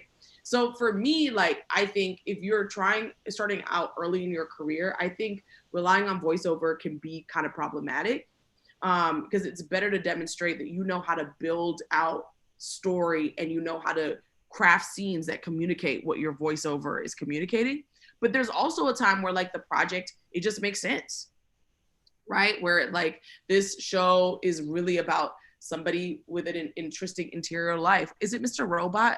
Mr. Robot is a perfect, I think, demonstration of voiceover because this person is mentally ill. It's giving us a window into their world. And otherwise, we wouldn't actually know a lot about what's going on with him, right? So I think it's just a matter of like, what's your concept? And then two, how can, if it's not voiceover, could I do this without voiceover and could it work? Like, and three, if it's gonna be voiceover, it needs to be really interesting voiceover, right? Yes. You don't want it to feel redundant. Yeah, I feel like for voiceover, I don't need to be told like facts and like things that could be shown very easily. I think I'm really interested in voiceover. I think I like the word that you use, Rochee, about interior lives. Like I think Dexter's another good example of voiceover because you had this his voice, what the thoughts in his head were like completely opposite of like what he was doing in as he was operating in the world. So I think that when you're able to use voiceover to get us deeper into character versus as exposition, I think the challenge is that a lot of times people use voiceover for exposition and we just don't need it. Like you could show us that, but if you're really like showing us the complexities of this character, I'm much more interested in that. I'm also interested in like maybe who the narrator is. I think that sometimes that's also what can make or break voiceovers when you have chosen a narrator that we don't expect. So it may not be the protagonist, but it's someone who gives us a bird's eye view. Like for instance, in Desperate Housewives, the basically the dead neighbor as narrator is really, really, really interesting. So yeah. Jasmine Williams. Hi, thank you so much for this. So many gems. So my question, engine seems to be like the word of the day. So my question is in relation to structure when it comes to like new forms of content, like short form on Quibi and things like that, where they're doing 10-minute specials and 10-minute big shows. Does the ABC storyline and the story engine, is it possible to still get it in there as such? Is it harder to do it because it's 10 minutes? And yeah, so just a little bit about that. Yeah, I think it's definitely harder to get it in there with that limited amount of time, but it's still possible, I think, for sure. And I think those things are structurally pretty much like you would look at each one of those episodes as being a beginning, middle, and end, like in very much the way like it's like an act. Like each episode is kind of an act of this show, but instead of it being 3 or 5, it's 10 acts, right? It's like that's kind of how you would have to look at it. But it's the same concept where you're driving towards a cliffhanger, and each time, you're driving towards a cliffhanger, bringing us to, our climax. But the consideration I think you would have to make is, if I introduce a B story, would I still have enough space to really drive this story forward, right? And so I would think about that as well, because I don't think you necessarily need it. It sometimes helps to be able to cut away from the A story, but with so much of real estate, I don't know if you would be able to always do that. Yeah, and I think about web series because I feel like that's essentially what the content is, right? And there have been successful web series that have been able to tell multiple storylines in under 10 minutes. So I think it's very possible. So that might be a place to look for models in terms of Quibi. I haven't actually watched any Quibi content. But I think that might be a good model. And also short films, like a short film, typically you want it to have a beginning, middle, and end. And sometimes it also has multiple storylines. So I think that might be a good model. There might be good models for that out there too. Okay. Ama. Hi. Thanks everyone again. My question is about like the A, B, and C storyline, specifically in relation to Scandal, because I feel like so much happened in that pilot that it's really hard for me to decipher like what's what. So yeah. Well, so Scandal, I sent for you guys to read because it started off as a procedural, right? And with the procedural storylines, the A story is almost always the case. But I think in Scandal, it's a little different because the A story is tied into her personal story as well, her narrative. But in that pilot, there is an A and a B and a C. And I think to speak on from a bigger macro standpoint, with procedurals, the A is generally the case of the week. But in a pilot for a procedural, you would want that A story to be a case of the week that has kind of these big stakes that affects these characters in a major way, right? And that could also possibly speak to their personal lives. So you can get kind of some of that out. Or it's a big case where like the hospital, if the person who's sick, right, is the president of the hospital and they have to save him because if he dies then the hospital goes down, right? So that's the case of the week, but it has these bigger stakes for the larger world. And then the B story typically is either, something that is related to the case of the week, like some mystery involving that, or sometimes it is the personal lives of like the people we're following, right? And so Scandal's a little tricky because some of that it's interwoven, right, with her personal and the case of the week. I do think that Scandal is really well crafted though. Like Scandal has such a tight structure. Every sort of, even with the soap and however you feel about Scandal, like it is really well structured because so you get the sort of opening of her where we get to see, badass. I've actually recently watched and deconstructed Scandal again. But like you get to see her in her element being a badass trying to save this baby, right? And that's actually like the cold open more than it is the story. That like that gets wrapped up very quickly, and then immediately, boom, here comes this other case of the week comes in the door, right? And so then you have that as the A story. I feel like the B story is this Quinn, right? We have this new character. She's bringing us into the world a lot. So I think that that's kind of the B story. The C story is then again the personal with the rest of the gladiators, including the one that's going to be asking his fiance to marry him. But what's so great about Scandal is that the main character is rolled up into every single storyline. So she's rolled up into the A, which is also rolled up with her personal life, dating the president. She's rolled up into the B, and she's even rolled up into the C because she's trying to push for her co-worker to ask his fiance to marry him. So it's just really, really, and what you can do is you can deconstruct it, like who's in who by scene, like watch the show, who's in this scene and who's driving this scene, and color code it, and you'll start to see the structure unfold itself, and you'll start to see the storylines unfold themselves. I may have not gotten the storylines correct, but yes, analyze it. It's really, really, really, really tight. Like Shonda's pilots are general. I mean, Grey's Anatomy is one of the best pilots ever written. She's interesting, yeah, because and Grey's still is like, I love Grey's because it's not as like regimented as Scandal's pilot, but I think Scandal is really a masterclass in analyzing structure to see what Shonda did with that pilot. Yeah, and to your point, Felicia, like when you're dealing, and this is what I was saying about pilots, even when they're not procedurals, right?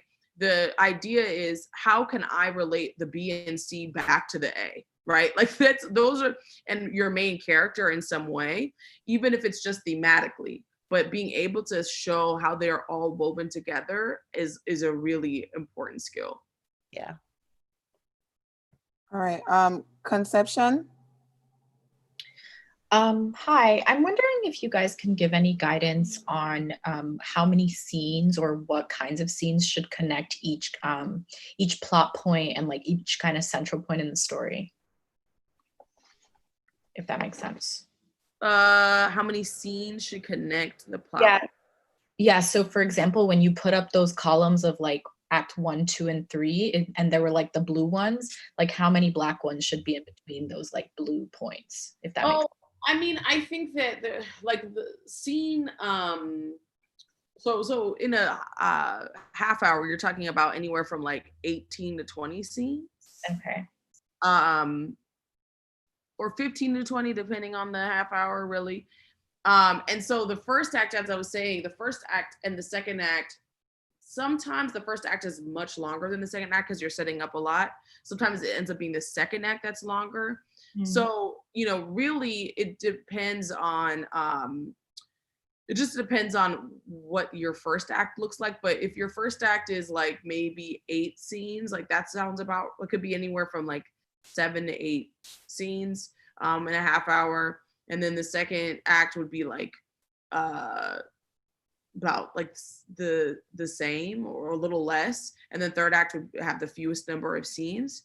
But that's, and then, so usually the first act has a lot, second act has a good number, third act has around the same as the second, but a little less. Fourth act, same, and then the fifth act is the shortest. So to me, if you're talking about like 15 to 24 half hour, you're talking about 30 plus for an hour long.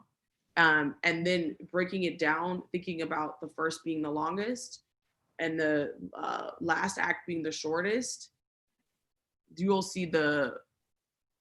figure out where those things flow. Felicia, what do you say? Yeah, I think it depends on the show and the show you're trying to write. Like for Queen Sugar, our first act tended to be the shortest, the second shortest as compared to the fifth act. So it depends, and then usually our meat would be in the third and fourth, and this is for an hour long. Our meat would be in the third and fourth act, but that could vary by episode. We could have some episodes that would have, and towards the end of the season, you tend to have less scenes because you have less money. So I think it all depends too on the show. One thing that I think could be helpful, for Grey's Anatomy is 6 acts. I don't think I've written 6 acts before. I usually have done 5. So it'll be interesting to see how, as I'm like analyzing the show, like what really is the difference between the 5th and the 6th act. But the other thing that could be helpful is to read scripts of shows that are similar to yours and count how many scenes they have in each act. That can kind of give you an idea of the range that yours will be in, or that, but it varies, but you do have a big chunk in the center. Yeah. And for pilots, you're laying out so much groundwork in the first and second act. That's the thing to remember, is that the pilot is a little bit different because the first, in a comedy, you have really 2.5 acts, if you think about it, right? So a lot of groundwork is being laid out, and in a drama, that first and second act are carrying a lot of the weight because they're laying out the world and laying the foundation. So they tend to be longer. Okay, thank you. We only have 10 minutes left with Rochee, so guys, make sure your questions are quick. Kim Swingler. Hello. Hello, Rochee. I have and Felicia, thank you so much. I have a question. You both talked about having an active character, and you talked about making sure that the character moves the story forward. Can you give an example of that? I'm just trying to get a better, clear picture of it, of what that means. Well, okay, so I'll use Ozark as an example. So in that pilot, when we'll call them the bad guys come, they're about to kill our protagonist, right? And he in that moment pitches this whole idea about going to the Ozarks. So he's pushing that story forward. So him saying, now what could have happened is those bad guys are like, oh, you're gonna go to the Ozarks and do blah blah blah, right? This is what you're gonna do.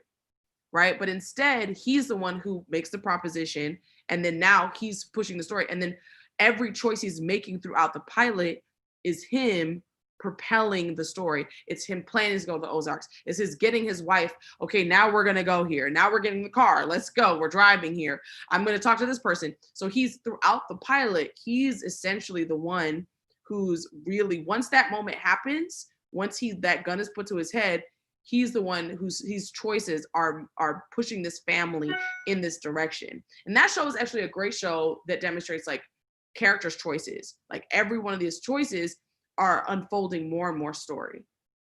Right? Does that make sense? Sorry. Felicia, did you have something on that?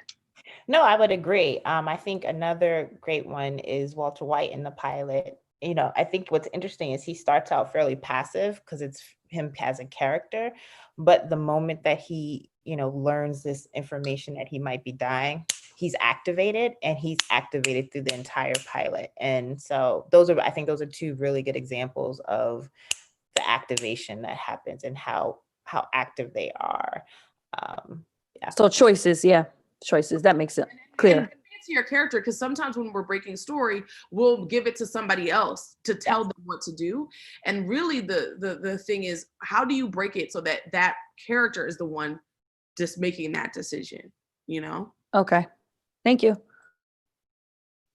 All right, we're gonna go to YouTube. We only have time for a few. One viewer asked, I am starting to write my script with a flashback, but my character will be telling the story from a present day point of view. Would that be considered a teaser? Yes. Okay. Yeah, that's a teaser for sure. A lot of scripts are drama scripts start with flashbacks and flash forwards. It's a very common convention. I know you said to train ourselves to write fast. What is the average timeline for writing as a staffed writer? It varies. Sometimes you'll have 3 days to write to write an episode. Sometimes there are shows that give you 2 weeks. So it varies. I'd say on average you get about 5 to 7 days, but sometimes you have to turn out a script very quickly too. Felicia, what's your experience been? Yeah, I think 2 weeks is like the max you would get to write a script. And then, your rewrite, you might have to turn the rewrite around in 2, 3, 4 days. So yeah, it's quick. It's not the type of pilot writing that we tend to do on our own, where we let it breathe. Like, I don't really have that time. Christopher Lewis Dawkins. Yeah. So what's the balance for doing research for shows and watching a lot of content and making sure that you're able to write the work that you need to write? I watched a lot of television at the earlier stage of my career, but I think it's helpful to watch television to kind of inform yourself and to inform your material. But I also think there's a point where you can get so overwhelmed by TV, and it can start to permeate kind of your creative process in a way that's not helpful. So I sometimes step away from it. So I think it's all up to you, really. But yeah, Felicia, what would you say? Yeah, I would agree. I think it's up to you, but I also would just make sure that you're not letting research be the reason why you're not writing. Like, I think sometimes we use that as an excuse to not actually finish the damn pilot. So as long as you're not doing that, if you feel like the research is really, really key and crucial to you writing, then that's great. And what you may want to do is then put a timeline on that. It's like, you know what, I'm going to dive into this research and give it a good month, or I'm going to give it a good 2 weeks, and then I need to write if you need that sort of boundary. But I do find that sometimes people use research as an excuse not to write. From Jasmine Benward, she asked, if you have 2 strong characters for the A and B story, what determining factors help you to choose the protagonist? I mean, I feel like that's not really a typical kind of dilemma, because you rarely does that happen. Like, there are a few shows I think where the A and B story are given equal weight. But I think if that is the case, I think that it's really just a matter of, like, for me, it would be who's the person who's the most active character, who's driving the story the most, and who's the most compelling character. I think those are the 2 things I would look at. Like, who's making most of the decisions here, character-wise, who has the most agency, and who's really compelling. That would be how I would determine who my protagonist is. Felicia? Yeah, I was trying to think of dual protagonist television shows. I mean, you see it in features. I don't know. I have to think about that more. But somebody's got to be number 1 on the call sheet. So This Is Us has actually, what they do is interesting, because it's all 3 families within the family are all given equal weight, which is unusual, but it's very rare. That might be this show. But even then, it's very rare. Yeah. Yeah, I don't know if that, I don't know if that's the question I would ask myself. I would ask myself, who is this show about? And that would tell me who has the A storyline. Because if you're finding that your B storyline is just as heavy, you may want to really be clear on who the show is about. Yeah, and if it's like a show about a couple, like, maybe that could be what you're talking about. Like, it's a couple and we're following both of these 2 people in a coupling or whatever.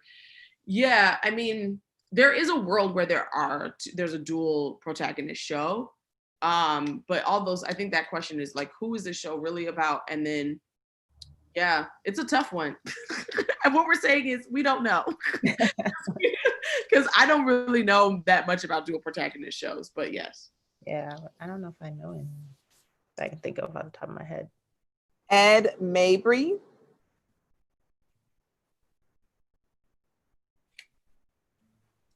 Ed? Going on. Yeah. Going once, going twice. Yes, I can hear me. Yes. For a 30-minute dramedy for the pilot, it should be ideally like what time frame exactly? Just that same 30, extending it a little more than that. I feel like you didn't hear the question, right? Yeah. So Ed, can you type it in the chat? We have 2 minutes. I'm gonna have to go to someone else while. Oh, someone said Grace and Frankie is dual protagonists. That's a good one. That's a good example. And I think in in that version, because I don't know, Felicia, if you've seen these call sheets, that's a call sheet where they're both the number 1 on the call sheet. Well, I mean, that's the thing. If you're gonna have 2 superstars, yeah, they're both. It's like you better put them on the same line. You better put them on the same line on the call sheet. Those storylines would be given equal weight. That's where I was saying, like, I don't think in a situation with a dual protagonist, then in that situation, they probably are both kind of the A story, you know? Like that's. Yeah, exactly. I think you would have to say, like, this show is about these 2 women and that's what I mean, like, being clear on what the show's about. Because if you're saying the show's about character A, then the A storyline needs to have the whole weight. But if you're saying the show is about character A and B, then they would have equal weight. And to the previous gentleman's question, I think I kind of made out what it was. I think it was about the length of a half hour. And I would say that for a network, for me, on Woke, which is a Hulu streaming half hour, our scripts were 24 pages.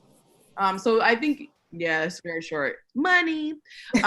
So, because every page is another $100,000. Yeah. So I would say 24 to 32 is where you want to land in the half-hour space. You said who you still talking about dramedies? Oh, somebody heard what he said. Yeah, and if they follow the same format as half-hour comedies. Yes, I mean, but they do, but they have a half hours for streaming and cable are different than half hours for network. They have a very specific structure that I didn't go over today because it's very different, like the multicam structure, etc. But half hour cable premium like comedies, as Felicia and I were talking about, they don't have necessarily a rigid structure, but you do want to follow that 3-act structure that I was talking about in terms of laying out the inciting incident, complications, obstacles, and then resolution. all right, it's 5 on the dot Eastern time. Thank you both, Rochee and Felicia. This was awesome. This was amazing. Some last minute announcements. If you guys have to hang up, you know, we're cool, no worries. But again, thank you. There are 2 more parts of this series on June 27th and Saturday, July 11th, not July 4th. And tickets are on sale for next Saturday right now on our website.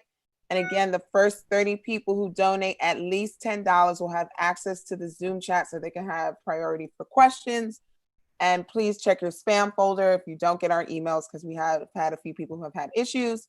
Also, we have screenwriting workshops twice a week, every Thursday at 7 p.m. Eastern time and every Sunday at 3 p.m. Eastern time. Make sure you subscribe to our YouTube channel, especially if you want to get the replay for the first session. You can find us on social media at Black Film Space on IG, Facebook, and Twitter. We also have a private Facebook group, which you can look up. And if you have issues, just email us. We also have a podcast that's currently on season 2. It airs on Apple Podcasts and Spotify. We release a new episode every Monday. And lastly, we currently are accepting applications for a filmmaker fund. If you need some finishing dollars for that project you're working on, or maybe 2020 ruined your short film plans, apply. And you can learn more at blackfilmspace.com/filmmaker-fund. All right, that's it. Thank you guys. Thank you again, Rochee and Felicia. You guys are amazing.